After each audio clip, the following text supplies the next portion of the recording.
Greetings, ladies and gentlemen, and welcome to our today's analysis. I'm so glad that you are watching us.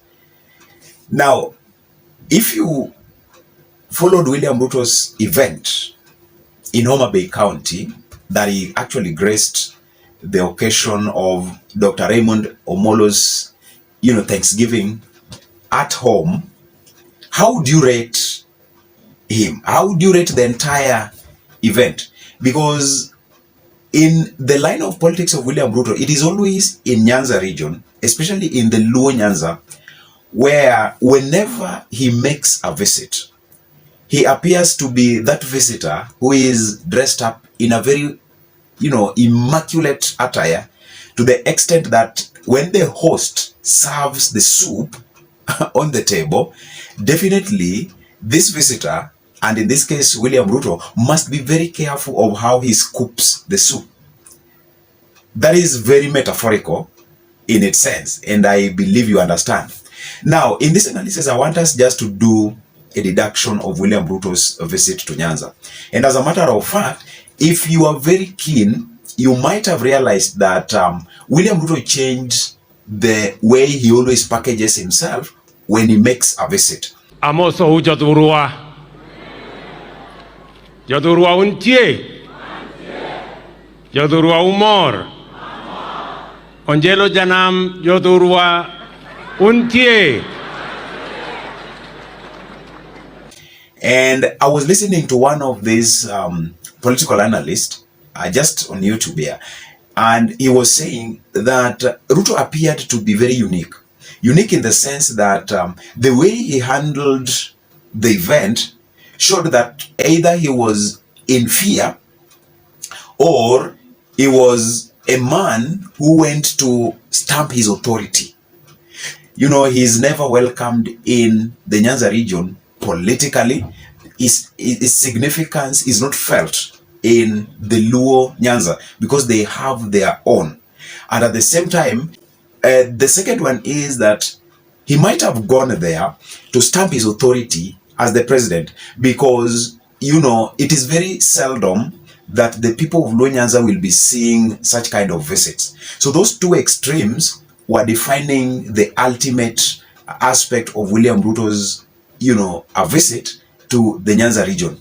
I realized that he took a dimension of what we call the politics of interpretation. Na nimefika hapa Homa Bay sio kwa sababu nimekosa mahali ya kwenda. Niko na mahali mingi ya kwenda. I have come to Homa Bay deliberately.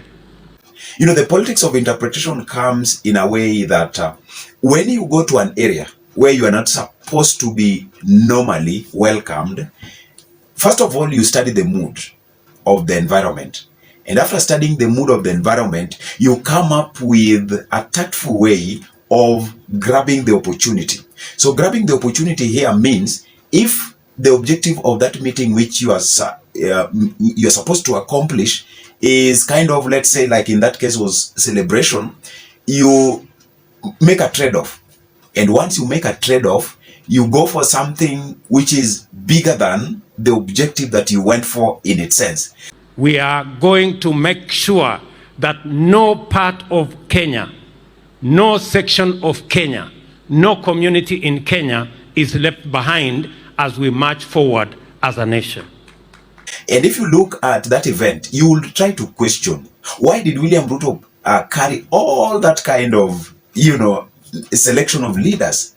Talk of those bigwigs in the government. And in taking up this opportunity, I will agree with what this political analyst was saying, that perhaps he went there to stamp his authority as the president. Now, stamping the authority as the president, when you take a trade-off, you come up with ways to show them exactly not what they need to hear, but what is in the national interest. And mark you, he was in Nyanza region. And the Nyanza region has always objected William Ruto's, plan. Okay? So they have objected everything that he came up with, and they are objecting the entire system of governance that is actually a driving force. It was not just a Luo thing. It was not just something which was confined within that given environment, but it was something which is past the Nyanza region. So he got an opportunity to kind of try to seduce them. And the politics of seduction has always won, especially when you are the president. It wins because it raises the expectations of the people.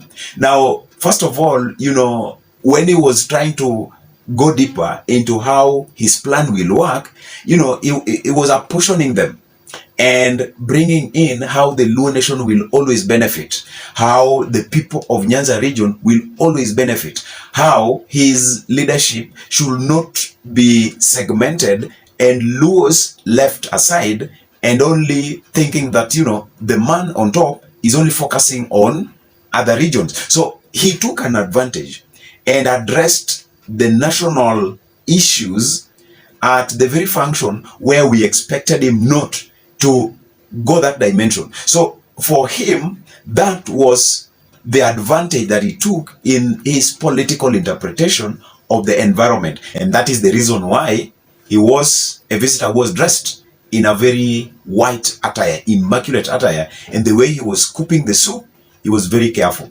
And then maybe the last thing that we can talk about, because we always do politics and the political interpretation or the political deduction out of it, you did not see William Ruto engage more with the people. And this actually raised the question of why. And so I would also agree with this political analyst where he said perhaps William Ruto feared. And he feared based on how the Luos have always carried themselves. It is in Luo land where we saw a president, being thrown at a shoes. Okay? You remember the time Uhuru Kenyatta, they threw the shoes, at Uhuru Kenyatta in Migori. He has always been stoned. He has always been chased. So when he was going there, he was very careful. And perhaps he was fearful in the entire framework of him interacting with people. I did not see William Ruto interacting with people to the extent that I always see him interact with people outside. He always comes out after, gracing the occasion and then, take on a rally, a roadside show, meet the people tour. He always go and maybe have some lunch. It is something which is mixed with a lot of political activities in its sense. But we did not see that at the end of the day. And fear here is based on the political alienation. What is the ground saying in your political moves? How you are always attached to them. Otherwise, the visit to Homa Bay, the objective which was meant to be intended, only two objectives. Number one, to stamp the authority. And in stamping this authority, the other objective which comes just next to it is to showcase how, the national thing is for the Luos, to assure the Luos that this is your thing altogether. And kind of, we are one. But it is based on how you rate it, how you saw it, how you understand everything went through. And in your perspective, how would you rate him generally? How would you rate the visit? Let me hear from you. Let me get what you have. And until we meet in the next analysis, have a great moment.